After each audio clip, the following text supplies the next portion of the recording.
This channel does not promote any violent, harmful, or illegal activities. All content provided by this channel is meant for an educational purpose only.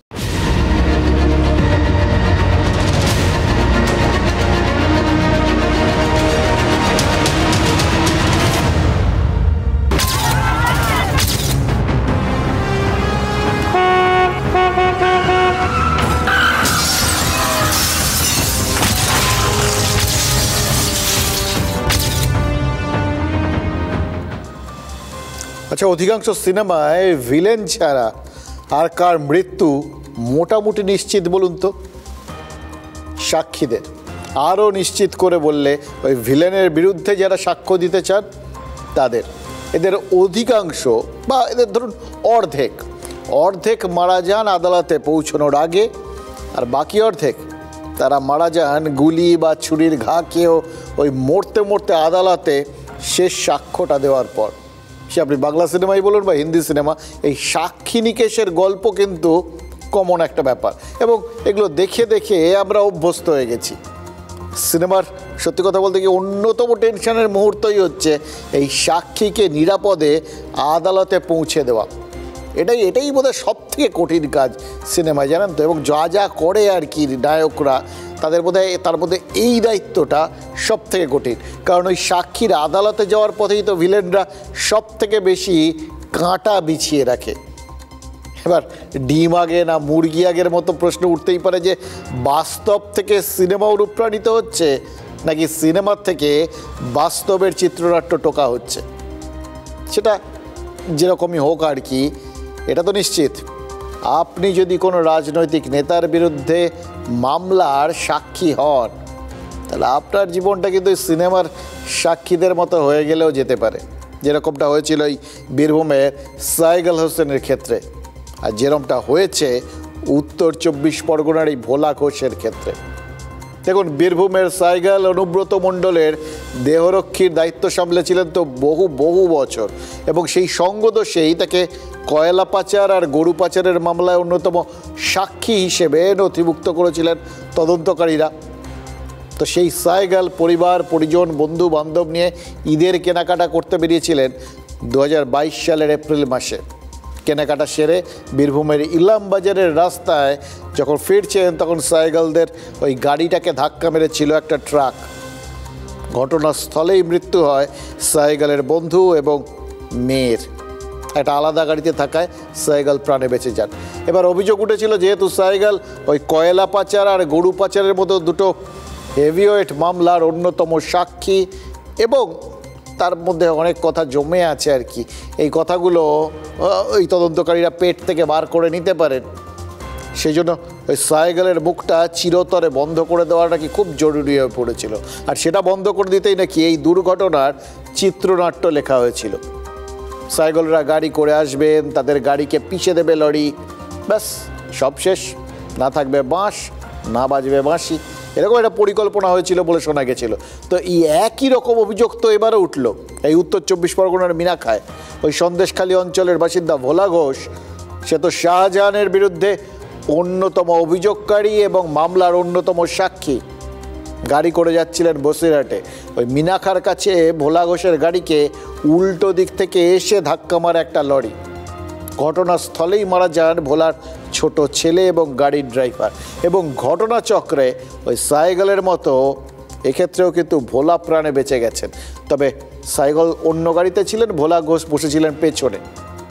ভোলা ঘোষের পরিবার বলছে দুর্ঘটনার মতো করে আসলে ভোলা ঘোষকে খুনের চেষ্টা করা হয়েছে। কেন?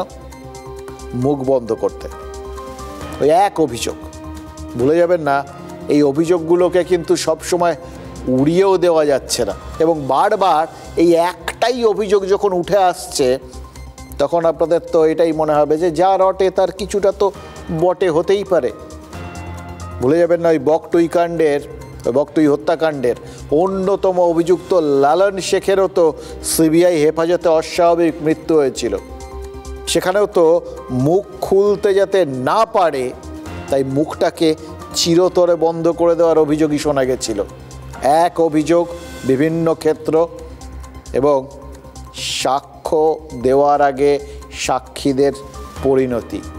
সবটা হয়তো কাকতালীয়, কিন্তু মিলে তো যাচ্ছে। এ তো মনে হচ্ছে শাহজাহান শেখ এই ফোন করে থানাতে, জেলে থেকে ফোন করে এইসব দিচ্ছে। আর শাহজাহান শেখ কেন মনে হচ্ছে? শাহজাহান শেখের সাথে এনার একটা ব্যবসা প্রথম থেকেই ছিল।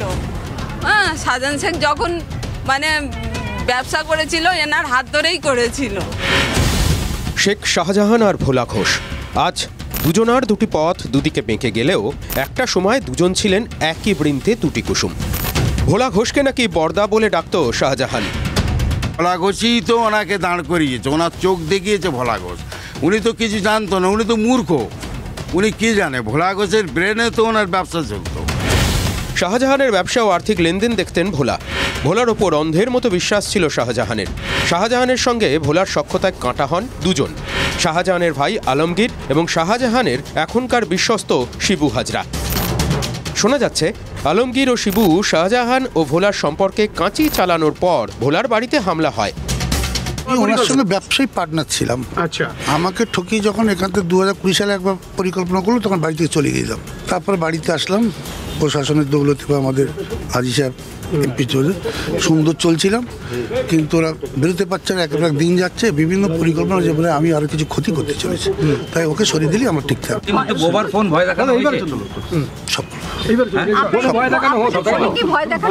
মানে শোনে না, বিভিন্ন লোক যে বিভিন্ন পাপত খবর পাঠাতো, ওনাকে সতর্কতে বলুন, এইসব বলুন। পরিস্থিতি বদলায় রেশন দুর্নীতিকে কেন্দ্র করে। শাহজাহানের বাড়িতে যায় ইডি। ইডিকে মারধর করে শাহজাহানের স্যাঙাত্রা। সন্দেশখালীর শাহজাহান চাপে পড়ে, শাহজাহান গ্রেপ্তার হয়। 2024 সালে এলাকায় ফেরেন ভোলা। শাহজাহানের বিরুদ্ধে সাক্ষী হন ভোলা ঘোষ। একসময় ডানহাত ভোলা তদন্তকারীদের তুরুপে জায়গা পান। ভোলাই ব্যবসা ও কুকীর্তির তথ্য কি ফাঁস করছেন সন্দেহ করতে শুরু করে শাহজাহান ঘনিষ্ঠরা। সে কারণেই পরিকল্পনা করে ভোলাকে খুনের চেষ্টা হয়েছে বলে দাবি। গাড়িটা এমনভাবে মেরেছে যেটা ওরা আসছিল সরবেরিয়া থেকে মালঞ্চমুখ হয়ে, আর লরিটা মালঞ্চমুখ থেকে সরবেরিয়ামুখ হয়ে ঠিক বাঁ দিকে গাড়িটা চেপে গেছে, তবুও ওকে ধাক্কা দিয়ে দুবার ধাক্কা মেরে জলে ফেলে দিয়েছে। মানে স্পট ডেট করাটাই নিশ্চিত। শেখ শাহজাহানের মানে আপনি কি জানছেন এই যে গোটা ঘটনাটা তার নেপথ্যে শেখ শাহজাহান রয়েছে? 100%। ছোট ছেলে সত্যজিৎ মারা গেছেন ঘটনাস্থলে। ভোলাকে প্রাথমিক চিকিৎসার পর ছেড়ে দিয়েছে এসএসকেএম। বেরোতে পারছে না, এক এক দিন যাচ্ছে, বিভিন্ন পরিকল্পনা যে বলে আমি আরো কিছু ক্ষতি করতে চলেছি, তাই ওকে সরিয়ে দিলে আমার ঠিক থাকবে। বিভিন্ন লোক যে বিভিন্ন পাপত খবর পাঠাতো, ওনাকে সতর্কতে বলুন, এইসব বলুন। দেখুন, সিনেমার বাস্তব কোনটা যে কিসের থেকে অনুপ্রাণিত সেটা আরও গুলিয়ে গেল। এই যা কথা শুনলেন তাতে সত্যি সত্যি বলছি গুলিয়ে যাচ্ছে। সিনেমাতে তো এরকমই হয়। একসময় যে ভিলেনের ডান হাত ছিল, সে কোনো কারণে তার সঙ্গে বিচ্ছেদ হওয়ার পর শত্রু হয়ে যায়, আর শত্রুকে সরাতে নানা ফোন দিয়ে হাঁটে ভিলেন। সিনেমার মতোই যে সন্দেশখালীতে বাস্তবের ঘটনা ঘটেছে, সেই দাবি তো আমরা নই, করছেন ভোলা ঘোষ নিজে এবং তার পরিবার পরিজন বন্ধু বান্ধব সবাই করছে, এবং করছে অবশ্যই বিজেপি। এবার বিজেপিকে একটু পাশে সরিয়ে রাখুন, কারণ তারা বিরোধী দল। শাহজাহানের যেহেতু একটা রাজনৈতিক পরিচয় আছে, শাসক দলের ঘনিষ্ঠ, তিনি তৃণমূলটাই করতেন, তাই বিজেপি যে এর মধ্যে ঢুকে আসবে এবং রাজনীতির গন্ধ পাবে, সুতরাং তারা যে এই অভিযোগটা তুলবে যে তৃণমূলের শাহজাহান ওই পথের কাঁটা সরাতে ভোলাকে খুনের প্ল্যান করেছিল, এটাই তো স্বাভাবিক। কিন্তু পরিবার পরিজন বা ভোলা ঘনিষ্ঠ অন্যান্যরা কি করে এতটা নিশ্চিত হচ্ছেন যে যা ঘটেছে সেটা দুর্ঘটনা নয়, খুনের চক্রান্ত? আমরা না অভিযোগগুলোকে কি করেছি জানেন তো, 1, 2 করে একটু সাজিয়ে নিয়েছি, তাতে বুঝতে সুবিধা হয়। আপনাদেরও সেইভাবে সাজিয়ে দিচ্ছি। 1, যে লরিটা এসে ভোলা ঘোষদের গাড়িতে ধাক্কা মারে, সেই লরিটা উল্টো দিক থেকে আসছিল, লেন পাল্টে ধাক্কা মারে, একবার না দুবার, যাতে নিশ্চিত করা যায়। তারপর লরি আর ভোলাদের গাড়ি এই দুটোই ছিটকে পড়েছিল রাস্তার পাশের পুকুরে, কিন্তু লরির চালক সে কী করলো, ধাক্কা মারার সঙ্গে সঙ্গে সে কিন্তু লাফ দিয়ে নেমে পড়েছিল, এবং লরিকে ফলো করে আসা একটা বাইক যেটা সঙ্গে সঙ্গে আসছিল সেটাতে উঠে পালিয়ে যায়। এখানটাতেই সন্দেহ। পুরোটা যদি পরিকল্পনা মাফিক না হয়ে থাকে, তাহলে ওই বাইকটা লরিটাকে ওইভাবে অনুসরণ করে আসবে কেন? কি করে জানবে সে এই রকম একটা ঘটনা ঘটবে এবং ওই লরির চালক এইভাবে ঝাঁপ দিয়ে নামবেন? আর কেনই বা ওই বাইকের যিনি চালক তিনি লরির ড্রাইভারকে তুলে নিয়ে পালাবেন? এই জন্যেই কি যে ওই চালক ধরা পড়লে পরিকল্পনা ফাঁস হয়ে যাবে, সেই জন্যই কি পালানোর পরিকল্পনা? এবার দেখুন, কথাতেই আছে জ পলায়তি স জীবয়তি। এবার যে পালায় সে বাঁচে। এখানে কি ড্রাইভারকে নিয়ে পালিয়ে গিয়ে বাইকের চালক তাকেই বাঁচালো নাকি আরও অন্য কাউকে বাঁচালো? দেখো, যে লরিটা ধাক্কা মেরেছে সেই লরিটা ফিটনেস ফেল, আজকেই সেটার ইন্স্যুরেন্সের মেয়াদও শেষ হয়ে গেছে। তাহলে কি দুর্ঘটনা পরবর্তী আইনি সুবিধে নিতেই এরকম লরি বাছাই করা হয়েছে? 2, ভোলা ঘোষরা বলছেন লরিটা নাকি শাহজাহানের ঘনিষ্ঠ আলিম মোল্লা চালাচ্ছিল। আলিমই নাকি শাহজাহানের ওই সাম্রাজ্যের দেখাশোনা করতো, সিবিআই তাকেও খুঁজছে। কিন্তু এইসব ক্ষেত্রে যা হয়, আলিম তদন্তকারীদের খাতায় ফেরার, কোনো পাত্তা পাওয়া যাচ্ছে না। যার পাত্তা পাওয়া যাচ্ছে না সে এসে যদি কোনো কিছু ঘটিয়ে চলে যায় তখনও তো পাত্তা পাওয়া যাবে না, এটাই তো স্বাভাবিক। অর্থাৎ অজ্ঞাত কুলশীল কেউ কিছু ঘটিয়েছে। 3, খাতায় কলমে ফেরার আলিমকে কেন সন্দেহ হচ্ছে? শাহজাহান তো জেলে, শাহজাহান কি করে এই চক্রান্তে জড়িত থাকবে? ভোলা ঘোষরা কিন্তু এক্ষেত্রে যুক্তি দিচ্ছেন, শাহজাহান জেলে থাকলেও তার অনুচরেরা আছে এবং তাদের মাধ্যমেই নাকি নিয়মিত হুমকি পাচ্ছিলেন ভোলা ঘোষ। তাকে মামলা থেকে সরে যেতে বলা হচ্ছিল। ওই ভোলা ঘোষের বড় ছেলে বিশ্বজিৎ সে তো বলেছেন যে তার বাবা কথা শোনেননি বলেই নাকি শাহজাহান এবং তার অনুগামী সবিতা রায় আর মোসলেম শেখ এবং আলিম মোল্লারা সব মিলিয়ে একটা সম্মিলিত ষড়যন্ত্র করেছিল। ভাবছেন তো এই মোসলেম, সবিতা, নতুন চরিত্র আপনাদের সামনে, এরা কারা? এরা সবাই শাহজাহানের অনুচর তো বটেই, কিন্তু তার বাইরেও এদের একটা জোরদার পরিচয় আছে। এই মোসলেম শেখ সে নেজাট পঞ্চায়েত সমিতির সহসভাপতি আর সবিতা সভাপতি। এবার এদের বাইরেও নাকি আরও কেউ কেউ আছেন যারা তৃণমূলেরই স্থানীয় নেতা বা কর্মী। আর এখানেই ওই ভোলা ঘোষের ঘটনায় ইন্টারেস্ট পেয়ে যাচ্ছে বিজেপি সহ বিরোধীরা। আপনি নিজে চোখে দেখেছেন আলিমকে? কালো সোয়েটার পরা ছিল, হাফ এইটুকু পর্যন্ত বলছি, যখন সাইডে ঘাটটা কাজ করে আলিম। গাড়িটা কে চালাচ্ছিল? আলিমে। কোনো দুর্ঘটনা না, খুন, 100% খুন। কে করিয়েছে? সরাসরি শাহজাহান শেখের ইন্ধনে মোসলেম শেখ আর সবিতা রায়। নেজাট পঞ্চায়েত সমিতির সভাপতি সবিতা রায় আর মোসলেম শেখ হচ্ছে সহ সভাপতি। এটা শাহজাহান করিয়েছে। এরা এই যে পিসিএন্ড ভাইপো কোম্পানি, এরা এত পাওয়ার হ্যাঙ্কারিং, এরা যা খুশি করতে পারে। এইসব কি সব বলছে আমি কিছু বুঝতে পারছি, এটা মিথ্যা কথা, একদম মিথ্যা কথা। ওরা যেটা বলছে সম্পূর্ণ তো ভিত্তিহীন। আমি একটা মহিলা, আমি কি করে গাড়ি সাজলো, অ্যাক্সিডেন্ট, একটা মর্মান্তিক ঘটনাটা ফাঁসানোর জন্য বলছে, ওটা সঠিক না, মিথ্যা কথা। ওনার এমনি সিবিআই চিঠি আছে, উনি একটু পালিয়ে পালিয়ে বেড়াচ্ছে, তাতে নার্ভের দোষ হয়ে গিয়েছে, ডাক্তারের ওষুধ ছাড়া উনি চলতে পারে না। দেখুন, অভিযোগ আছে, অভিযোগ অস্বীকারও আছে। এবার অভিযোগ সত্যি কিনা সেটা প্রমাণের সুযোগও আছে। রাস্তায় তো সিসি ক্যামেরা আছে। সত্যি আলিম মোল্লা লরিটা চালাচ্ছিল কিনা সেটা ওই ক্যামেরার ছবি দেখলেই তো বোঝা যাবে। এবার এগুলো সব পুলিশের কাজ, জানেন তো, এগুলো পুলিশ নিশ্চয়ই তাদের কাজটা করবে। তারা যা যা করার, ওই ঘটনাস্থল ঘেরা হয়েছে, ফরেন্সিক টিম গেছে, মানে মোদ্দা কথা হচ্ছে পুলিশ তদন্ত শুরু করেছে। এই একগাদা অভিযোগ তাদের সামনে এসে পড়েছে, এইগুলোর এই সন্দেহগুলো নিরসন করার দায়িত্ব তাদের। কিন্তু এখানেই তো মুশকিল, পুলিশ তো পুলিশের কাজই করে, কিন্তু সবসময় বিশ্বাস অর্জন করতে পারে কি না? এবার প্রশ্ন করবেন তো কেন পারে না? এর পেছনেও রাজনীতিরই অবদান রয়েছে, এটাও আপনারা জানেন। রাজনীতি একটা ধারণা তৈরি করে দিয়েছে, আসলে এটাই তারা মানে রাজনীতিকরা মনে করেন, জানেন তো। এটা যত বেশি এই ধারণাটা তৈরি করে দেওয়া যায় তত ভালো। মানুষজন কোথাও গিয়ে পুলিশের ওপর যদি ভরসাটা হারিয়ে ফেলেন, তাহলে ভরসা করার এক এবং একমাত্র জায়গা হয়ে দাঁড়াবে এই রাজনৈতিক নেতারা, সেটাই তারা চান। এবার এর মাঝখানটায় আরেকটা বিষয় তো রয়েছে। এই যে সবাই মিলে অভিযোগ করলেন, শুনলেন যে শাহজাহান শেখ করিয়েছে। শাহজাহান শেখ কোথায়? জেলে। জেলে বসে সে সব কিছু অপারেট করছে এখনো। এটা তো আমরা ওই বিভিন্ন ইন্টারন্যাশনাল যারা মাফিয়া ডন তাদের ক্ষেত্রে এগুলো শুনে থাকি। এই ছোটোখাটো লেভেলেও শুনেছি, ওই ঝাড়খণ্ডের গুন্ডা ছিল ডাকাত সুবোধ সিং, সে নাকি ওখানে বসে বসে এ রাজ্যে সব ডাকাতি ফাকাতি ছক কষত।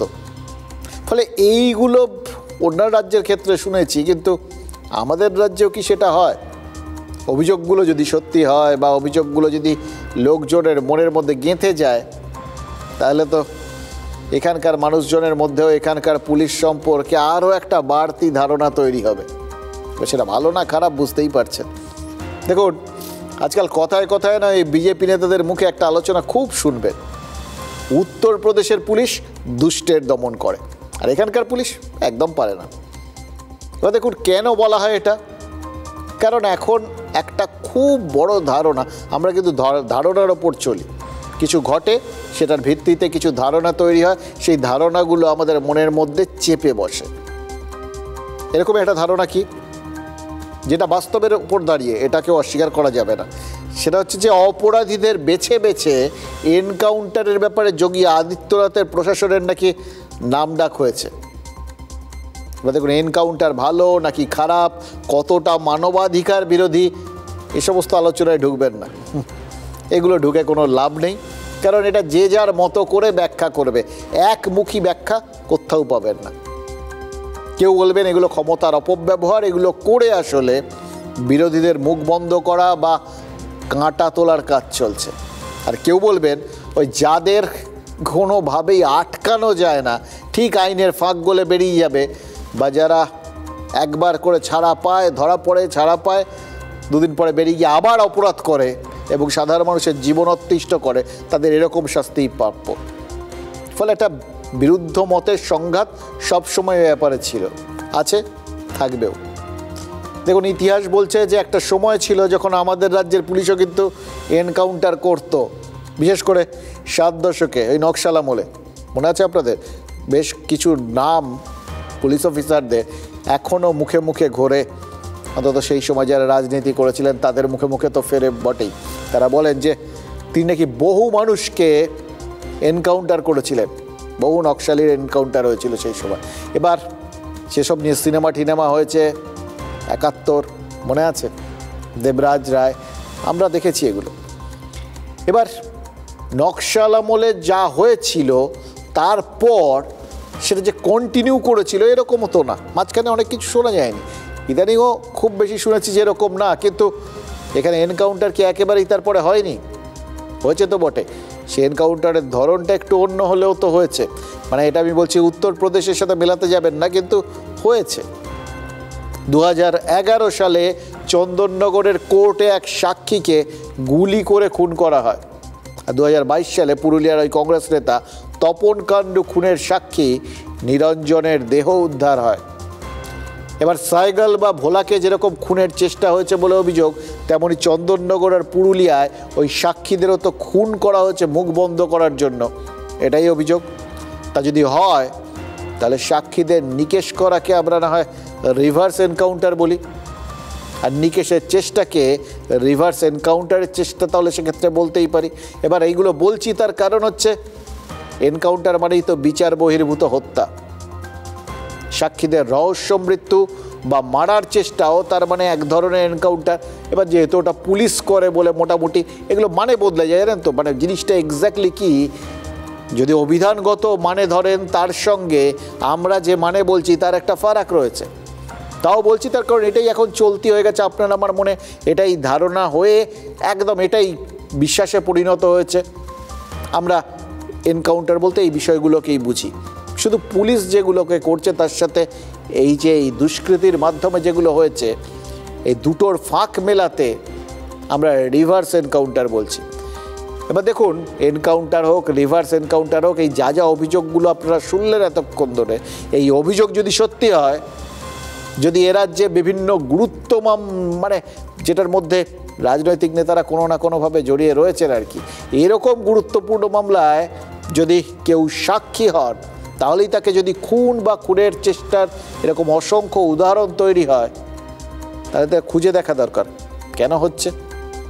আর উত্তর খোঁজার দায়িত্বটা কিন্তু পুলিশেরই, কারণ পুলিশ উত্তর খুঁজে না পেলে অভিযোগ উঠতে পারে যে পশ্চিমবঙ্গে কি অপরাধীরা তাহলে এনকাউন্টার করায়, আর পুলিশ তাদের কাজ একমাত্রই দেহ সংগ্রহ করে পোস্টমর্টেমে পাঠানো। আমার কাছে স্পেসিফিক ইনফরমেশনের ভিত্তিতে বলি, জেলের সুপাররা, জেলের পুলিশের লোকেরা বেরিয়ে এসে অন্য ফোন থেকে আমাকে জানান যে দাদা ফোন ইউজ করছে, স্যার ফোন ইউজ করছে, ওখানে ফোন পাল্টে দেওয়া হচ্ছে, ফোন ওখান থেকেই রিমোট কন্ট্রোল করছে। দে আর নোটোরিয়াস ক্রিমিনাল। শাহজাহানকে পশ্চিমবঙ্গের জেলে রাখলে ভোলা ঘোষরা যে কোনো দিন মারা যাবে। বিরোধী দলনেতা তো কোনো কিছু ঘটলেই এই ধরনের, তাহলে হাতরাসের ঘটনা কেন, তদন্ত কেন উত্তরপ্রদেশে ছিল? তো তখন তো বিজেপি সেটাকে রাজ্যের বাইরে পাঠায়নি। পেয়ে গেছি, ডোন্ট ওয়ারি। শাহজাহানকে বসিরহাট জেলে রাখলেও তো ফোন ইউজ করে, provided by the Mamata Banerjee. যেদিন যেটা খেতে চায় সেদিন খায়। অন্য কয়েদিদের সূর্যাস্তের আগে ডিনার নিতে হয়, এরা রাত্রিবেলা 9টা 10টা 11টা যখন পারে ডিনার নেয়। এবং যত রকম ছবি আছে দেখতে পায়, স্মার্টফোনও এদের হাতে দেওয়া আছে। অভিযোগের উপর তো আর জিএসটি এখনো বসেনি, ফলে যে কেউ রাজনৈতিক ফায়দার জন্য অভিযোগ করতে পারে। বিজেপির মুখে বা বিরোধীদের মুখে এসব সাজে না। সিপিএম জমানায় কতজন সাক্ষী সব রহস্যজনক ভাবে, এমনকি লালবাজারের উপর থেকে তিনি নাকি ঝাঁপ মেরে মারা গেছেন, এইসব হয়েছে। উইটনেস প্রোটেকশনের দায়িত্ব হচ্ছে ইনভেস্টিগেশন এজেন্সির, তাহলে কেউই তো সাক্ষী দিয়ে আসবে না। তা রাজ্য সরকারের, রাজ্যের পুলিশের এবং সিবিআই এর উভয়ের দায়িত্ব। আমরা এর আগে দেখেছি বকটি কাণ্ডের পরে সিবিআইয়ের হেফাজতে সাক্ষী মারা গেছে। এবার দেখুন শাহজাহান কখন খাচ্ছে, কি করছে, কোন ফোন থেকে কার সঙ্গে কথা বলছে, এমনকি ফোনে কি দেখছে, সে সবই তিনি তো জানেন বলে বিরোধী দল নেতা দাবি করলেন। এবং তার দাবি যাতে খোলা মনে করা দাবি, তো এটা খেলো যাতে মনে না হয়, তাই তিনি জেলের অফিসারদের তার সোর্স হিসেবে উল্লেখ করলেন। শাহজাহান বসিরহাটের জেলে বন্দি। শুভেন্দু অধিকারী চাইছেন তাকে রাজ্যের বাইরে পাঠিয়ে দিতে, কারণ এই রাজ্যে থাকলে শাহজাহানের মতো অভিযুক্তরা নাকি এই অপছন্দের লোকদের খুন করার চেষ্টা করবে বলেই তার সন্দেহ। এবার তার সন্দেহ, সেটার পরিপ্রেক্ষিতে যেরকম যা তার প্রতিপক্ষরা ভাববেন সেটা তো শুনলেন কুণাল ঘোষের মুখে। এটা কিন্তু ঘটনা, ওই বলছিলাম একটু আগে, এটা নিয়ে রাজনৈতিক তরজা হতে পারে, কিন্তু জেলে বসে অপরাধীদের মধ্যে যে একটা ওই সাম্রাজ্য দেখভাল করার একটা অদ্ভুত দক্ষতা আছে, সেটা কিন্তু আমরা দেখেছি। ওই একটু আগে বিহারের গ্যাংস্টার সুবোধ সিংয়ের কথা বললাম, জেলে বসেই ডাকাতির যাবতীয় ছক ঠক সাজিয়েছে, বহু ব্যবসায়ীর কাছ থেকে তোলা তুলেছে, এমনকি যারা তোলা দেয়নি সেই সমস্ত অপছন্দের ব্যবসায়ীকে খুনের চেষ্টা পর্যন্ত করেছে, মানে সুপার কিলার পাঠিয়েছে আর কি, জেলে বসে। এগুলো সব নাকি করেছে। এসব কথা পুলিশের সোর্সেই কিন্তু সবাই জানতে পেরেছিলেন পরে। এর ফলে সোর্স জায়গাটাকে একদম ঠিকঠাক বেঁচেছেন শুভেন্দু অধিকারী। এবার সে সোর্স ঠিক খবর দিয়েছে কি না দিয়েছে সেটা দেখার দায়িত্ব অবশ্যই পুলিশের, সেটা আমরা জানি না। কিন্তু অপরাধের মানে লেভেলটা কোথায় চলে গেছে এবং মানুষজনের মধ্যে কত সহজে সেটাকে ব্যাখ্যা করার পরিস্থিতি তৈরি হয়েছে, সেটা একবার ভেবে দেখুন। অপছন্দের লোককে শাস্তি দেওয়াটা তার মানে অপরাধের ম্যানুয়ালে একদম সহজ করে লেখা আছে, সহজ পাঠ। কথা মতো কাজ না করলেই তাকে শিক্ষা দিতে হবে। এটাই কি এই মুহূর্তে যারা শক্তিমান তাদের জন্য সহজ পাঠ? তাহলে সেই পাঠটা কি এখন এই বিএলওদের বিরুদ্ধেও কাজে লাগছে? এটা বলছি তার কারণ আছে। দেখুন, উত্তর 24 পরগনা বিএলও সেই মানব চন্দ্রের বাড়িতে হামলা হয়েছে, ইট পাটকেল ছুঁড়ে জানালার কাঁচ টাচ ভাঙা হয়েছে, আর দরজায় লাঠি সোটা রড নিয়ে দুমাদ্দম মারা ঠাড়াও হয়েছে। মানে সোজা কথায় ভয় দেখানো হয়েছে। কেন হলো? দেখুন, বিএলওদের হাতে কিছু দায়িত্ব রয়েছে এই মুহূর্তে। তারা যে দায়িত্বগুলো পালন করছেন সেগুলো নিয়ে রাজ্য রাজনীতি তোলপাড়, আমরা জানি। দাবি, পাল্টা দাবি, এ সমস্ত রয়েছে। এবার তাহলে বিএলওরা কি কারোর না কারোর কথা অনুযায়ী কাজকর্ম করছেন না, অথবা তারা যে কাজগুলো করছেন কারোর বিরুদ্ধে যেতে পারে? তারা কারা? বিরোধীরা বলছেন যে তৃণমূলে সমস্ত করেছে, আর তৃণমূল যথারীতি অভিযোগ অস্বীকার করেছে, এগুলোই তো স্বাভাবিক। কিন্তু আমরা একটা অস্বাভাবিকত্ব দেখতে পাচ্ছি। এই যে বিএলও অধিকার মঞ্চ বিএলওদের ওপর কমিশনের কাজের চাপ নিয়ে এত আন্দোলন করলেন, এমনকি ব্রেন স্ট্রোক হয়ে যাওয়া এক বিএলওকে হাসপাতাল থেকে সোজা সিইও অফিসের সামনে হাজির করেছিলেন অ্যাম্বুলেন্সে করে। সেই বিএলও অধিকার মঞ্চের সদস্যরা এক্ষেত্রে কোথায় গেলেন? খড়দার এই বিএলওর বাড়িতে গেলেন না কেন বলুন তো? তাহলে বিএলওদের ক্ষেত্রেও চাপ অচাপ, তাদের স্বার্থ রক্ষা বা এড়িয়ে যাওয়া, এই সমস্ত ব্যাপারগুলো রয়েছে। মানে বিএলওদের মধ্যেও কি তাহলে আমরা ওরা আছে? এবার এই আমরা ওরাটা তো রাজনীতির সম্পত্তি। তাহলে গোটা বিষয়টাই কি তাহলে রাজনীতির খেলা? এটাই আমাদের ধরে নিতে হবে। ও তো ভালো কাজ করছে, কি অসুবিধা হচ্ছে সেসব জেনে যাচ্ছে। ভোটার বলছেন বিএলও খুব ভালো কাজ করেছেন, কিন্তু তাও রাতের অন্ধকারে খড়দার 43 নম্বর পার্টের বিএলও মানবচন্দ্রের বাড়িতে হামলা করলো কারা? পরিষ্কার নয় বিএলও মানবচন্দ্রের কাছে, কিন্তু দৃঢ় বিশ্বাস নিরপেক্ষভাবে ভোটার লিস্টে ছাড়াই বাছাই করাই এর কারণ। লাঠি মেরেছে, আমার দরজার মধ্যে ভাঙার চেষ্টা করেছে, কাঠের দরজা বলে হয়তো ভাঙেনি, কাঁচ ভেঙে দিয়ে গেছে। বাড়িতে বৃদ্ধ মা বাবা, তারাও স্বাভাবিকভাবে আতঙ্কিত। ঘটনার পরে পুলিশ এসেছে, তদন্তও শুরু হয়েছে। এসডিও ব্যারাকপুর এবং জেলা শাসকের কাছেও অভিযোগ দায়ের হয়েছে। আমার ছেলে যেহেতু বিএলওর কাজ করছে, যার ফলে লোকে হয়তো তার প্রতি একটা ক্ষোভ, আক্রোশ, কিসের আক্রোশ এটা তো আমরা বুঝতে পারছি না। রাজনীতির পারদও উঠেছে সপ্তমে। বিরোধীরা দায় ঠেলেছে শাসক দলের দিকে, আর শাসক দল বল ঠেলেছে পাড়ার অশান্তির দিকে। স্পেশাল অবজারভার, তারপরে আবার জয়েন্ট সেক্রেটারি পর্যায়ে ডিভিশনে অবজারভার আসার পরে এরা প্যানিকড হয়ে আছে। এরা সৎ নিষ্ঠাবান বিএলওদের উপর আক্রমণ করছে। মনে করলে পুলিশ এখনই বার করে নিতে পারে। আমার ধারণা টিএমসি পার্টির কথা শুনছে না কোনো বিএলও, এবং তার জন্যই তার বাড়িতে ইটপাটকেল করেছে। বিএলওরা তো মূলত সেই এলাকার, তার সঙ্গে অন্য কোনো ব্যক্তিগত কোনো কারোর সঙ্গে কোনো রেষারেষি আছে কি নেই, এটার সঙ্গে কোনো রাজনীতি আছে, এটা বলা খুব মুশকিল। রাজনীতির লড়াই চলছে, চলবে, কিন্তু বিএলও অধিকার মঞ্চ কোথায়? কেন চুপ? যাদের সমর্থনে আন্দোলন করছেন তাদের বিরুদ্ধে অভিযোগ বলে চুপ। দেখুন, বিএলওর বাড়িতে হামলার একটাই অর্থ হতে পারে, ওই তো বললাম যে তিনি নিশ্চয়ই কারোর না কারো স্বার্থ রক্ষা করতে অস্বীকার করেছেন, অথবা কারোর না কারোর স্বার্থ হানি ঘটাচ্ছেন। এই দুটো নিশ্চয়ই হয়েছে। এ না হলে হঠাৎ করে তিনি, এবার দেখুন, সেই স্বার্থহানি বা স্বার্থ রক্ষা না করায় সবকটাই যে এই তিনি যে কাজকর্মগুলো কেন্দ্রিক বলছেন করছেন আর কি, এই এসআইআর সংক্রান্ত, এর জন্যেই এরকম তো নাও হতে পারে, যেটা কুণাল ঘোষ বললেন আর কি। তো কোনটা হয়েছে আমরা জানি না, কিন্তু এরকম যে কিছু একটা হয়েছে। কারণ এটা না হলে, কার্য যদি না হয়, মানে তা কার্য যদি হয়, তাহলে তার পেছনে তো কারণ কিছু না কিছু থাকবেই। আমরা সেই কারণটাই খোঁজার চেষ্টা করছি। কেন্দ্রীয় স্বরাষ্ট্রমন্ত্রী অমিত শাহ সংসদে দাঁড়িয়ে কি বলেছেন জানেন? বলেছেন এসআইআরে কয়েকটি রাজনৈতিক দলের স্বার্থে আঘাত লাগছে, সেটা তো বোঝা যাচ্ছে, কিন্তু প্রধানমন্ত্রী বা মুখ্যমন্ত্রী কে হবেন সেটা অনুপ্রবেশকারীরা ঠিক করবেন না।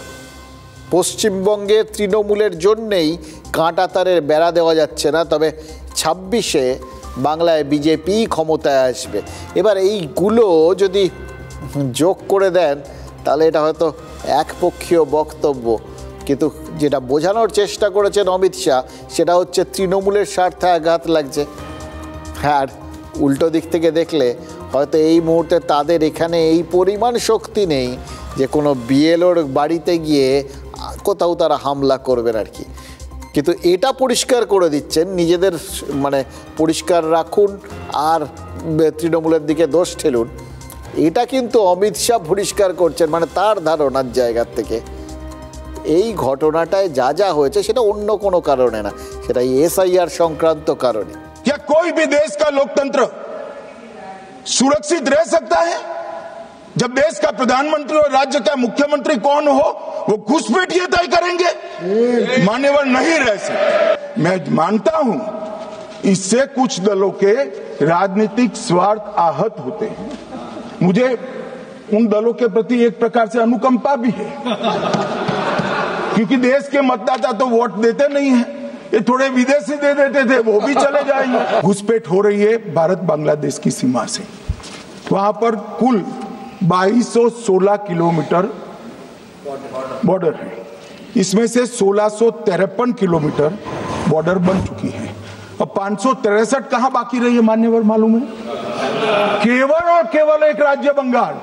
और मैं आज कहना चाहता हूं टीएमसी के लोगों को भी, ये राहुल जी के साथ में रहकर घुसपैठिया बचाओ यात्रा बिहार में निकली, साफ हो गए। आप भी घुसपैठियों को बचाओगे तो वहां भारतीय जनता पार्टी का विजय तय। যে যার মতো ব্যাখ্যাটা করে দিচ্ছেন নিজেদের রাজনৈতিক স্বার্থকে অক্ষুণ্ণ রেখে।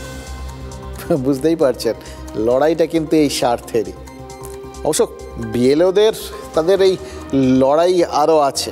কাল বিএলওদের জন্য ডেডলাইন। বাংলাতেও অবশ্য আরও একটা ডেডলাইন দেখা গেছে জানেন তো। ওই গীতা পাঠের আসরে এক প্যাটিসওয়ালাকে মারধর একটা ঘটনা ঘটেছে, আপনারা দেখেছেন। আমরা এটা নিয়ে কালকে পর্যন্ত কিছু বলিনি আপনাদের। আমরা বোঝার চেষ্টা করছিলাম ব্যাপারটা কোন জায়গা থেকে ঘটছে, কেন ঘটছে, কতদূর যেতে পারে। কিন্তু যখন দেখলাম যে এই গোটা বিষয়টা নিয়ে একটা দুদিন ধরে রাজনীতির আলোচনা চলছে, জনমানসে হয়তো একটা চর্চা চালানো হচ্ছে, এবং সব থেকে বড় কথা ওই যারা মার খেয়েছেন বলে অভিযোগ তারা পুলিশের কাছে কমপ্লেন করেছেন বলে শোনা যাচ্ছে, তখন মনে হচ্ছে যে কিছু কথা এটা নিয়ে আজকে না বললেই নয়। দেখুন গীতার সপ্তদশ অধ্যায়ের 8, 9 এবং 10 নম্বর শ্লোকে সাত্ত্বিক, রাজসিক আর তামসিক খাবারের বর্ণনা রয়েছে, কিন্তু তাতে কোনটা আমিষ আর কোনটা নিরামিষ সে উল্লেখ করা নেই। অনেক পণ্ডিত অনেক রকম ব্যাখ্যা করেন, এবার নিজস্ব মতামত তারা গুঁজে দিতে পারেন, তাতেও কোনো অসুবিধা নেই। কিন্তু মূল গীতার আসল শ্লোকে এটা নিশ্চিত ওরকম আমিষ নিরামিষ আলাদা করে কোনটা কি উল্লেখ নেই। এবার গীতায় বলা হচ্ছে সাত্ত্বিক খাবার খাও, এতে মন শান্ত থাকে। রাজসিক মানে তেল মশলা, আর তামসিক মানে ওই পচা বাসি খাবার, এগুলো পরিহার করো, এতে মন অশান্ত হয়। ডাক্তাররাও তো আজকাল সে একই কথা বলে, এর মধ্যে তো কোনো ভুল নেই। ফলে এটা ধরতেই পারেন যে গীতায় যেগুলো কথাগুলো বলা আছে সেগুলো পুরোপুরি সায়েন্টিফিক, বিজ্ঞানসম্মত কথা। এবার গীতা পাঠের আসরে যারা মারধর করলেন তারা হয়তো এর মধ্যে থেকে ওই পরিহার বিষয়টা প্রহার বলে ধরে নিয়েছে, হতেই পারে। কারণ এরও সংস্কৃতের লেখা তো, এবং সবাই মিলে অনেক লোক অনেক কিছু পড়েন টরেন, বোঝেন যে সবাই এরকম ভেবে নেওয়ার কারণ নেই। তাই এক চিকেন প্যাটিসওয়ালাকে মারধর, কান ধরে উঠবো, এমনকি তার খাবারের বাক্সটাও ফেলে দেওয়া হয়েছে। এবার দেখুন ছোলা বাদামওয়ালাদের পাশাপাশি এই প্যাটিসওয়ালারাও কিন্তু সারা বছর ওই ময়দানে ঘুরে বেড়ান। যারা ময়দান চত্বরে কাজকর্ম করেন যান তারা মোটামুটি জানেন, এবং এদের ওই ব্যাপারে কোনো ভেদাভেদ নেই। সিপিআইএমের ব্রিগেড হোক বা তৃণমূলের ব্রিগেড বা অন্য কারোর বিজেপির ব্রিগেড, এদের কিন্তু পাওয়া যায়। এবার গীতা পাঠের অনুষ্ঠানে যে চিকেন প্যাটিস নিষিদ্ধ সেটা ওই প্যাটিসওয়ালারা সম্ভবত জানতেন না, তাহলে জানলে অন্তত ওই চিকেন প্যাটিসগুলো নিয়ে যেতেন না। তার মধ্যে বিক্রেতা বা ধর্মে মুসলমান, ব্যাস 2 2 4 হয়ে গেছে। রাজনীতি তারা তো একদম হুড়মুড়িয়ে ঢুকে পড়েছে।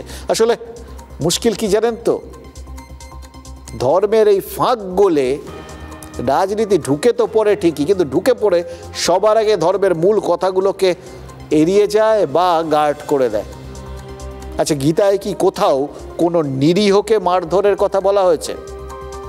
ধরে নিচ্ছি গীতাটা পুরোটাই যুদ্ধক্ষেত্রে, এবং সেখানে অর্জুনকে যুদ্ধ করতে উৎসাহিত করার জন্যই শ্রীকৃষ্ণ যা যা বলার সেগুলো বলেছেন। কিন্তু তিনি কি বলেছেন একদম নিরীহ নিরপরাধ এরকম কাউকে মারো? তো গীতা কেন, কোরআন বাইবেল কোথাও এগুলো বলা হয়নি। অথচ দেখুন ধর্ম আর ধর্মগ্রন্থকে হাতিয়ার করেই তো চারপাশে হিংসা চলছে, হিংসার আশ্রয় নেওয়া হচ্ছে, এক্ষেত্রেও হয়েছে। যারা ওভাবে প্যাটিসওয়ালাকে মারলেন বিশ্বাস করুন তারা ঠিক ওই নির্দিষ্ট প্যাটিসওয়ালাকে মারেননি, ওনাকে মেরে আসলে ভয় দেখানো হয়েছে বাকি মুসলিমদের।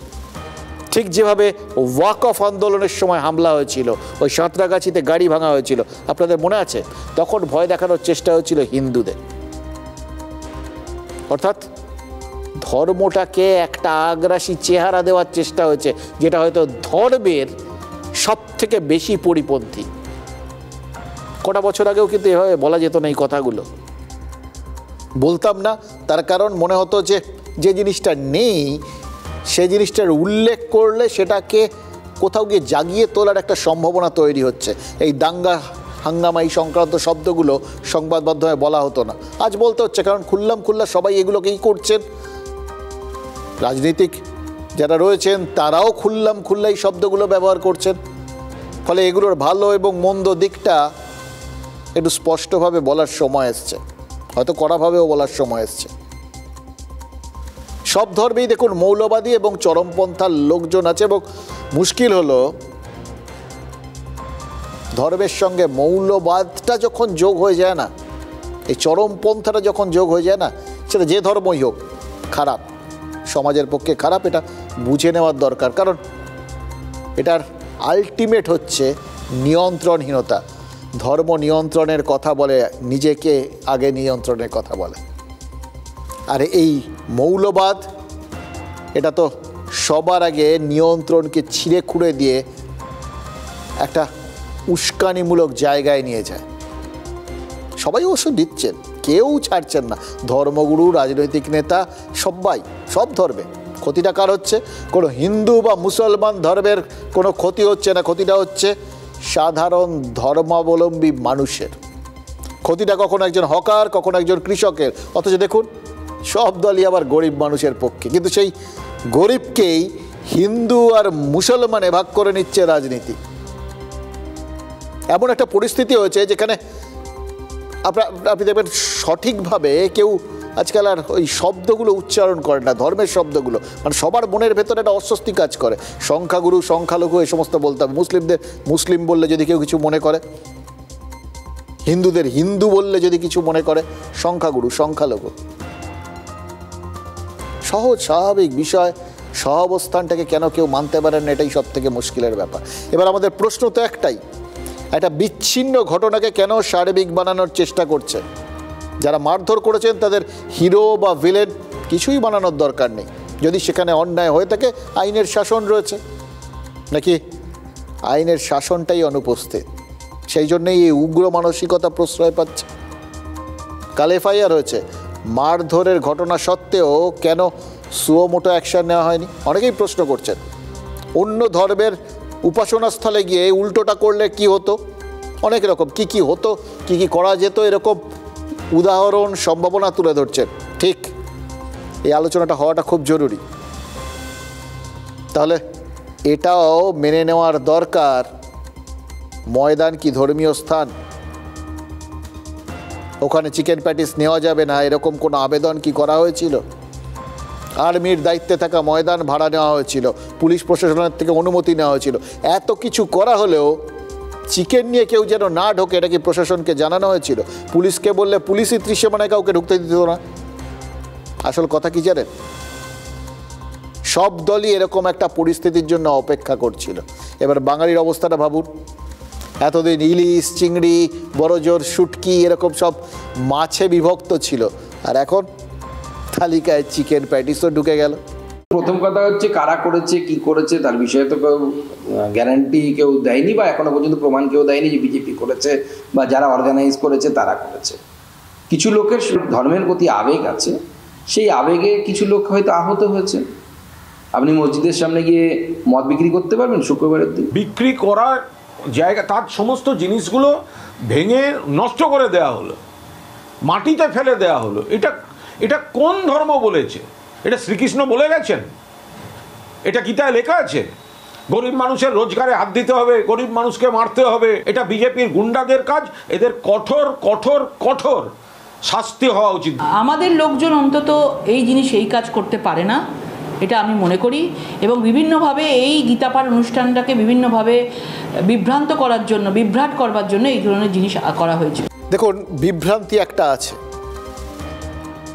আসলে পরিস্থিতি এমন হয়ে গেছে না, যেখানে এই সম্ভাবনাটাতেও কেউ উড়িয়ে দিতে পারছেন না যে এটাও উদ্দেশ্য প্রণোদিতভাবে এদের পাঠানো হয়েছিল কিনা। এই সম্ভাবনা উড়িয়ে দেওয়া যাচ্ছে না। মানে কোন জায়গায় আমরা এসে দাঁড়িয়েছি আপনারা বুঝতে পারছেন? এবং এই পরিস্থিতিটা রাজনীতি তৈরি করেছে। ইতিহাস পুনরাবৃত্ত হয়, রাজনৈতিক বিতর্কও ফিরে ফিরে আসে।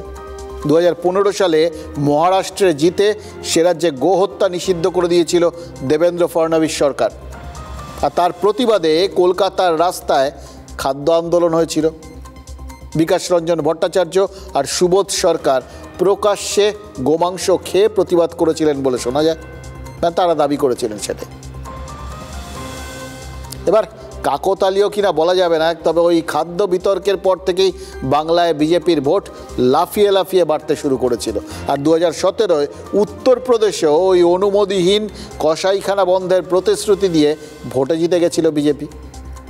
তাই ব্রিগেডের গীতা পাঠককে যতই অরাজনৈতিক বলা হোক, ওই ভাইরাল প্যাটিস বিতর্কে রাজনীতির আশগন্ধ নেই, সেটা কি এত গ্যারান্টি দিয়ে বলা যায়? এবার প্রশ্ন হলো, এই বিতর্কটাকে যদি দানা বাঁধিয়ে দেওয়া হয়, কার লাভ কার ক্ষতি? বিজেপি আর তৃণমূলের লাভ, এটা নিশ্চিত।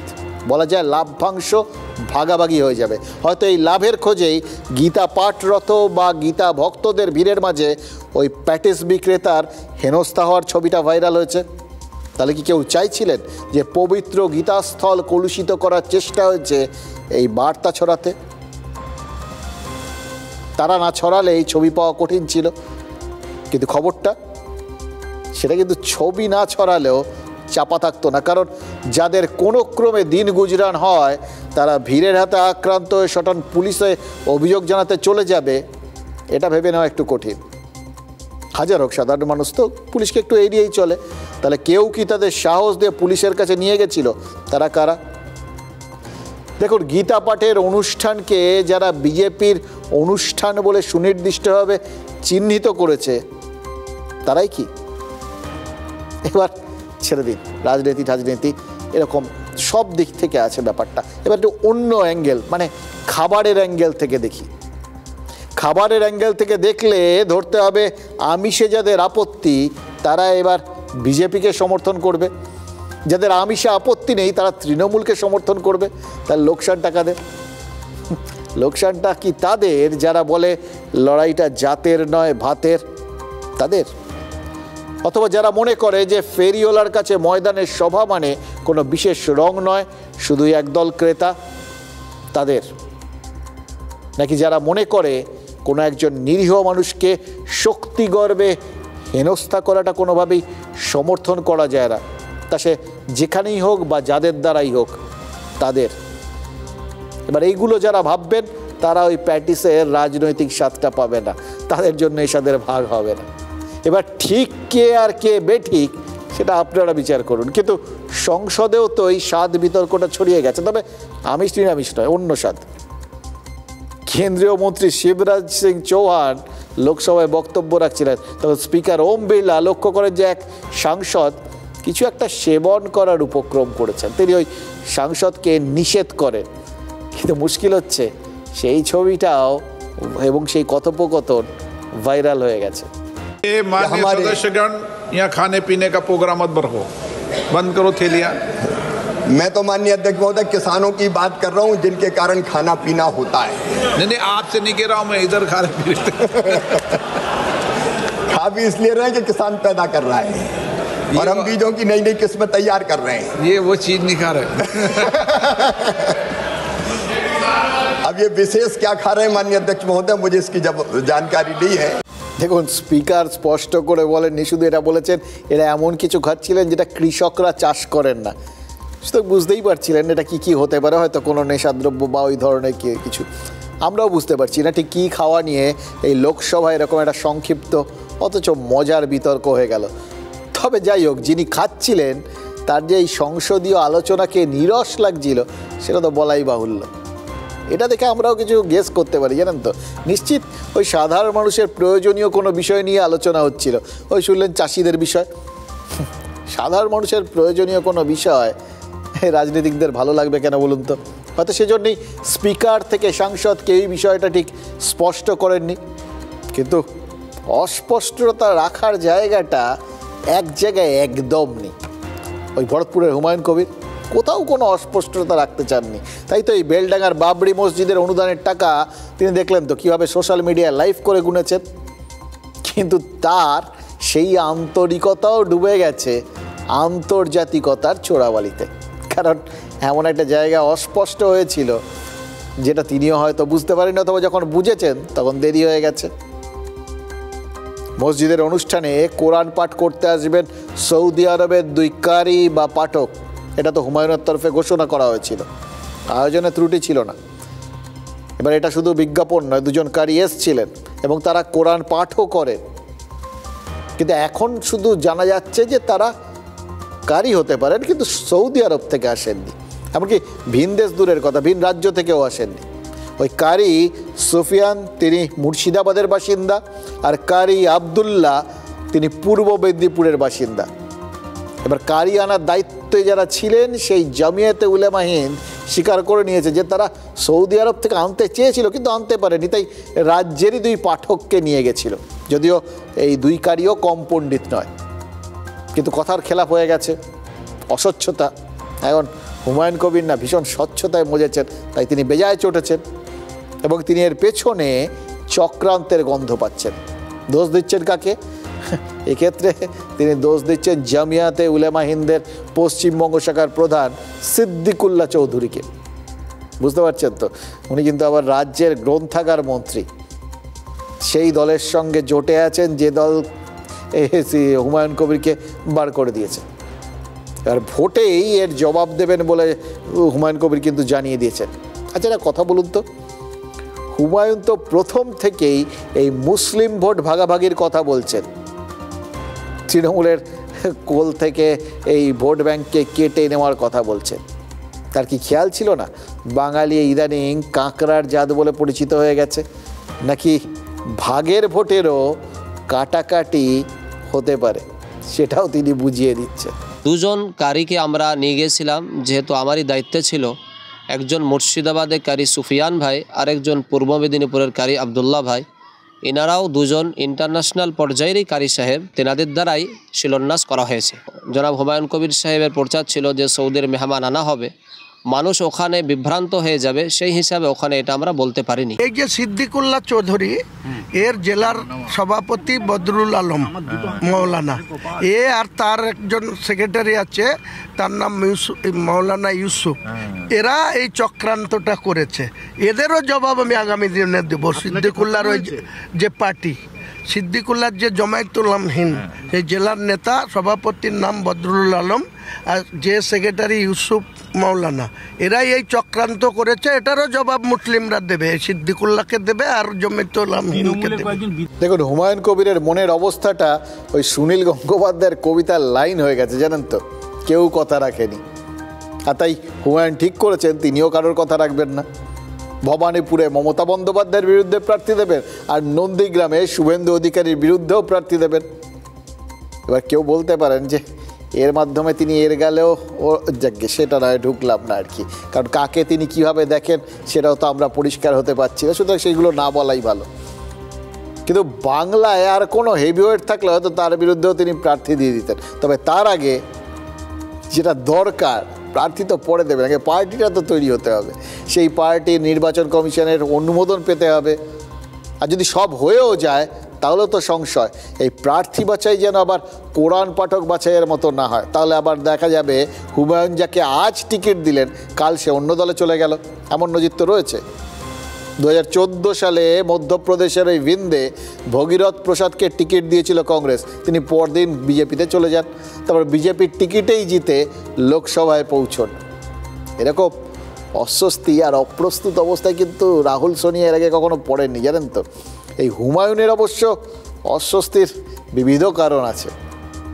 ধরুন তার প্রার্থী হয়তো অন্য কোনো দলের গোঁচ প্রার্থী হিসেবে কাজটা করে গেল, হতেই পারে। এমনিতে যে 135টা আসনে হুমায়ুন লড়াইয়ের কথা বলছেন তার অধিকাংশেই তো তার প্রার্থী গোঁচ প্রার্থী হবেন, এটা নিয়ে তো কোনো সংশয় নেই। এবার প্রশ্ন হচ্ছে হুমায়ুন যেখানেই প্রার্থী দিন সুবিধা কার হবে? ভবানীপুর দিয়েই দেখা যাক।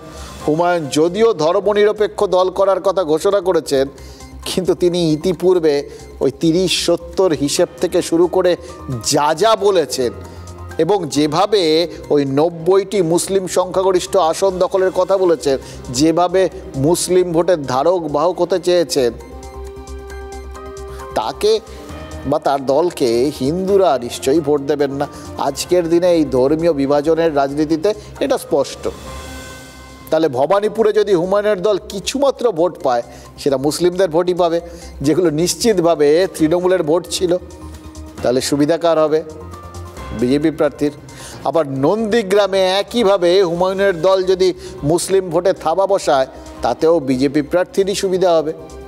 তাহলে দেখুন, মুখে দুই পার্টির বিরুদ্ধে যুদ্ধ ঘোষণা করলেন, কিন্তু হুমায়ুন যেদিকে যাই করুন ক্ষতি করবেন এক দলেরই, তৃণমূলের। এবার বিজেপির ক্ষতি করার মতো রাজনৈতিক পরিস্থিতি তার নেই, তাই জন্যই কি তিনি তৃণমূলের ওপর চাপ সৃষ্টি করে তৃণমূলের সঙ্গে দর কষাকষিটা এখনো চালিয়ে যাচ্ছেন। মুখ্যমন্ত্রী মমতা ব্যানার্জির বিরুদ্ধেও প্রার্থী দেব, অপোজিশন লিডার শুভেন্দু অধিকারীর বিরুদ্ধেও প্রার্থী দেব। ভারতীয় জনতা পার্টির এতে কোনো অসুবিধা হবে না। আরএসএস এর একটা পরিকল্পনা, কেন আরএসএস চাইছে এই মৌলবাদী প্রতিদ্বন্দ্বিতা বাড়িয়ে রাখতে। মুসলমান প্রধান বুথগুলোতে শতকরা 95% 96% ভোট তৃণমূল অর্থাৎ মমতা ব্যানার্জি পেয়েছিলেন। অর্থাৎ সত্যিকারে যদি তিনি মমতা ব্যানার্জির ভোট নিয়ে নিতে পারেন, যখন মুসলিম মৌলবাদ বাড়বে, যা হুমায়ুন কবির করছে, তখন পাল্টা হিন্দু মৌলবাদ হবে, গীতা পাঠ, এবারও বলছে কোরআন পাঠ। হুমায়ুন কবির এবং আসাউদ্দিন ওয়াইসির সম্ভাব্য যে জোট, তার সঙ্গেই হবে, এইটুকু আমি বলতে পারি। এবার আমার সঙ্গে কথা হয়েছে কিনা, আমাকে বলেছেন দাদা আমাকে তো দলটাকে সাসপেন্ড করে দিল, আর ওয়েলকাম, মানে ওয়েলকাম শব্দটা বলিনি, মানে সিদ্ধান্তটা আর কি। এটা ভোটের পাটিগণিতের হিসাব। যারা অন্য কথা বলছেন তারা যে বিজেপির B team, C team, D team, এগুলো মানুষের কাছে পরিষ্কার হয়ে গেছে। আমার নিজের ক্ষমতা বা মানুষের কাছে আমার নির্বাচিত জনপ্রতিনিধির সংখ্যা নিয়ে আসব, সেদিন বোঝা যাবে কার কে ভোট কাটুয়া না কে শক্তি, নির্ণায়ক শক্তি আমরা হব, এইটুকু বলে। যা যা শখ আছে, ভোটের দিন রেজাল্ট বেরোনোর সকাল পর্যন্ত উনি যা ইচ্ছে বলতে পারেন এবং যত রকম শখ মিটিয়ে নিতে পারেন। 2021-এ মীনাক্ষী মুখোপাধ্যায়ের জামানত বাজেয়াপ্ত হয়েছিল। নন্দীগ্রামে বাম প্রার্থী হয়ে তিনি 6267 ভোট পেয়েছিলেন। আর শুভেন্দু অধিকারী এবং মমতা বন্দ্যোপাধ্যায়ের মধ্যে ব্যবধান ছিল 1956। এতবার দেখিয়েছেন না শুভেন্দু অধিকারী, শুনে শুনে মুখস্থ হয়ে গেছে। দেখুন, মীনাক্ষী মুখোপাধ্যায় শুভেন্দুর ভোট কেটেছিলেন নাকি মমতা বন্দ্যোপাধ্যায়ের ভোট কেটেছিলেন সেটা এখনও স্পষ্ট নয়। তবে লড়াইটা যে ত্রিমুখী না হয়ে দ্বিমুখী হলে ফলাফলটা অন্যরকম হলেও হতে পারত, সেটা কিন্তু আমরা সবাই বুঝি। ইদানিং আবার কানাঘুষো শোনা যাচ্ছে যে হ্যাঁ, এটা অন্যরকম হিসেব ওই নন্দীগ্রামে নাকি হতে পারে, মানে শুভেন্দু অধিকারী নাকি নন্দীগ্রাম আসনে নাও দাঁড়াতে পারেন। তার ভাই দিব্যেন্দু তিনি আলোচনায় উঠে এসছেন। এবার দিব্যেন্দু অধিকারী তমলুকের সাংসদ ছিলেন, কত নির্বাচনের প্রতিদ্বন্দ্বিতা করেননি, অভিজিৎ গাঙ্গুলিকে সিট ছেড়ে দিয়েছিলেন, মানে তার মানে এখনও ফাঁকাই আছেন, ইংরেজিতে যাকে বলে অ্যাভেলেবেল আর কি। তবে শুভেন্দু ভাইয়ের জন্য নন্দীগ্রাম ফাঁকা করবেন কি করবেন না, সেটা পুরোপুরি কিন্তু নির্ভর করছে বিজেপির প্ল্যানিংয়ের ওপর এবং শুভেন্দুকে তারা কিভাবে ব্যবহার করবে তার ওপর। 2021-এ ভোটের ভর কেন্দ্র হয়ে গেছিল নন্দীগ্রাম। মমতা বন্দ্যোপাধ্যায় নন্দীগ্রামে নিজে প্রার্থী হয়ে ওই দক্ষিণবঙ্গে বিজেপির পুরো প্রচারকে দ্বীপের মধ্যে বেঁধে ফেলেছিলেন। ফলে নন্দীগ্রামে জিতেছিল, কিন্তু রাজ্যে সেখানে সেভাবে ছড়াতে পারেনি বিজেপি। অথচ দেখুন, ওই নন্দীগ্রামের যুদ্ধটা যদি কলকাতা বা কলকাতার কাছাকাছি কোনো আসনে হতো, তাহলে বিধানসভার চেহারাটা এতটা একপেশে নাও হতে পারত। আর তাই বারবার এবার দেখুন খেয়াল করে বিজেপির তরফে ভবানীপুরের কথা বলা হচ্ছে, আর তৃণমূল লড়াইটা নিয়ে যেতে চাইছে বাংলার বঞ্চনার জায়গা।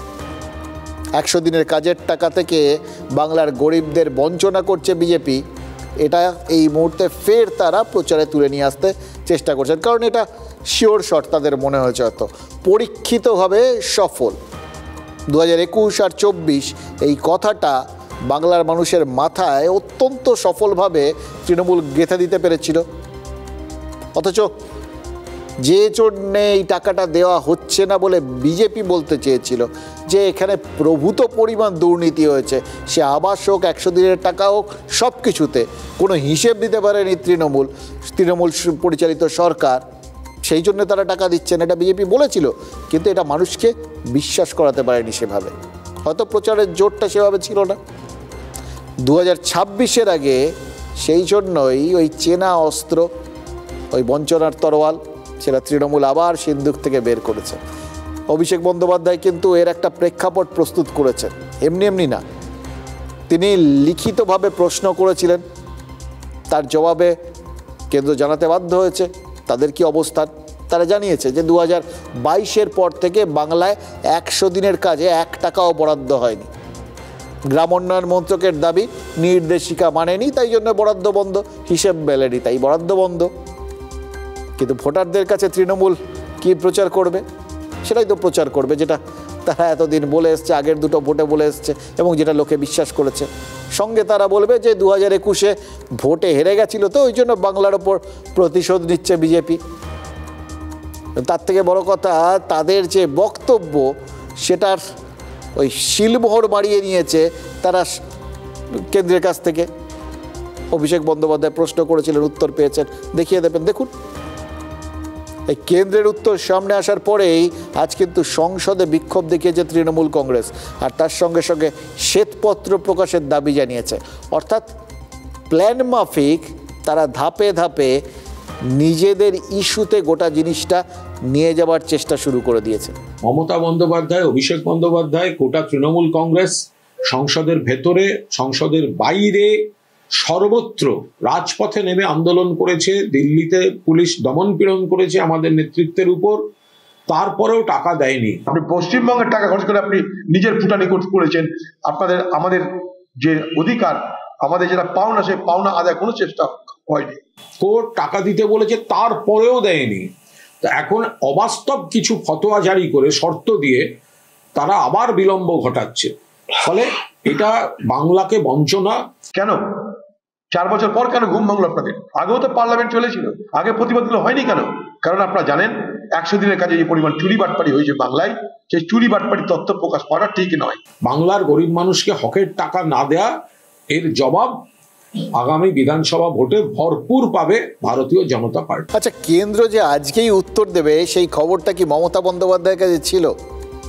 কেন বলছি, কালকেই তিনি কোচবিহারের সভায় এই কেন্দ্রীয় বঞ্চনার অভিযোগটা একদম তুঙ্গে নিয়ে গেছিলেন। আপনাদের মনে আছে? 100 দিনের কাজ নিয়ে নিজের সরকারের নোটই ছিঁড়ে প্রতিবাদ জানিয়েছিলেন। এবার কাল তৃণমূল নেত্রী ওটা না করলে আজ কেন্দ্রের ওই কয়েক লাইনের উত্তর কোনো আলাদা করে খবরও হতো না, মানুষের মনে দাগও কাটতো না। কিন্তু মমতা বন্দ্যোপাধ্যায়ের ওই কাগজ ছেঁড়ার পর দৃশ্যটা তো মানুষের মনে ছেপে গেছে, ইস্যুটা মনে পড়ে গেছে। আর আজ সংসদে তৃণমূল যে বিক্ষোভটা দেখাচ্ছে, তাকে ওই জন্যই মনে হচ্ছে একটা বাস্তব বৈচিত্র বিষয়, একটা পরিকল্পনা তার মানে ছিল। কিন্তু এই প্রতিবাদ চোখ টানলেও এবার ভোট টানবে কি? কারণ তো একটাই, এতক্ষণ ধরে যা বললাম সেটাই। মানুষ সংক্রান্ত যে কোনো বিষয়, ভোটার সংক্রান্ত যে কোনো বিষয়, সব তো ব্যাকফুটে। এখন মানুষের বেঁচে থাকা, মানুষের ভালো থাকা, সব কিছু ধর্মের ওপর নির্ভর করছে। এটাই রাজনৈতিক নেতারা অলরেডি বুঝিয়ে দিয়েছেন। আর ধর্ম যেখানে ফ্রন্ট ফুটে চলে এসছে, সেখানে বাকি সব কিছু যে ব্যাক ফুটে চলে যাবে, এটাই তো স্বাভাবিক। সুতরাং এই বিষয়গুলো আলাদা করে মানুষকে সঙ্গে, এগুলো প্রচারের সাইড এফেক্ট হিসেবে হয়তো এরা ব্যবহার করবেন, কিন্তু আসল জায়গাটা সেগুলো মানুষের কানের ভেতর এখন ধর্মের তুলো গোজা রয়েছে। তো সুতরাং এই দান খয়রাতি রাজনীতি বা কেন্দ্রীয় বঞ্চনা, এরকম চেনা বিষয়গুলো, ওগুলো এখন মানুষের কানে ঢুকবে কিনা তা নিয়েও একটা সন্দেহের জায়গা আছে।